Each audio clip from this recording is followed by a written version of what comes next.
కలియుగ దైవం వెంకటేశ్వర స్వామి వారి పుట్టుక గురించి, ఆయన మహాత్మ్యం గురించి తెలుగులో మొత్తం 3 చిత్రాలు వచ్చాయి. వీటిల్లో 2 చిత్రాల్లో నటరత్న ఎన్టీఆర్ హీరోగా నటించడం విశేషం.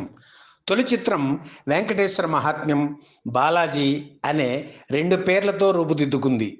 1939లో వచ్చిన ఈ చిత్రంలో సిఎస్ఆర్ వెంకటేశ్వర స్వామిగా, శాంతకుమారి పద్మావతిగా నటించారు. ఈ చిత్రానికి దర్శకత్వం వహించిన పి పుల్లయ్య గారే 1960లో ఎన్టీఆర్ హీరోగా శ్రీ వెంకటేశ్వర మహాత్మ్యం చిత్రాన్ని తీశారు. ఇందులో మహానటి సావిత్రమ్మ పద్మావతిగా, ఎస్ వరలక్ష్మి లక్ష్మీదేవిగా నటించారు.